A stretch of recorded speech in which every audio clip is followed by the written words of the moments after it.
personally, I met you 18 months ago, and you were one of the first people that we connected with the building of our organization. And when we came into your offices and we spoke about bringing together different healing modalities to take forward a new approach to trauma and the healing of those experiences, you were like, yes, yes, this is just what I've been thinking and feeling about. So there was this synergy connection straight away, where we're on the total same vibe, which seems to be right the way across, is that, okay, so we've experienced trauma. Why? We've all suffered. Why? I don't know if the answer that we're looking for is the answer to this why. Why trauma? Why? I'm not sure. I'm not so sure that that's the most important question. Mm-hmm. I think life is hard. Life is challenging, and as human beings, we are capable of great love and compassion, and we are capable of great harm and violence, and we can do evil to one another.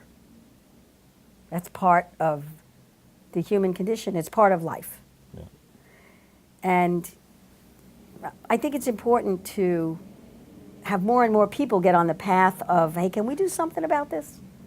Can we come together and do something about this human condition that we have? It's like maybe we can't completely cure it or completely prevent it, but do we want to be on the path of healing and helping and serving and doing something to make life better for everyone, coming together to do that? How do we do that? Because I think we could get bogged down in the why. And as I said, I'm not sure that is the question that we can answer, but we can answer the how, because as human beings, we can be brilliant.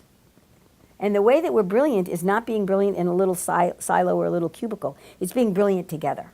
It's coming together to think about these things and to take actions and to plan and to strategize and to connect. I think the most important thing is to connect.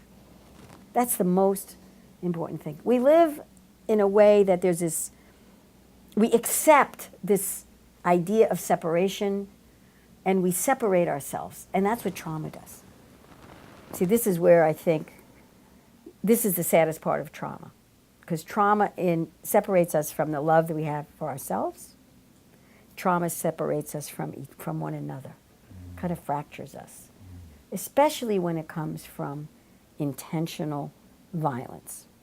I mean, that's my opinion. That's my personal opinion. That's what I've chosen to work with in my life. How can we have more connection, have less separation, not more separation, not less connection, but to be with one another, to be with each other.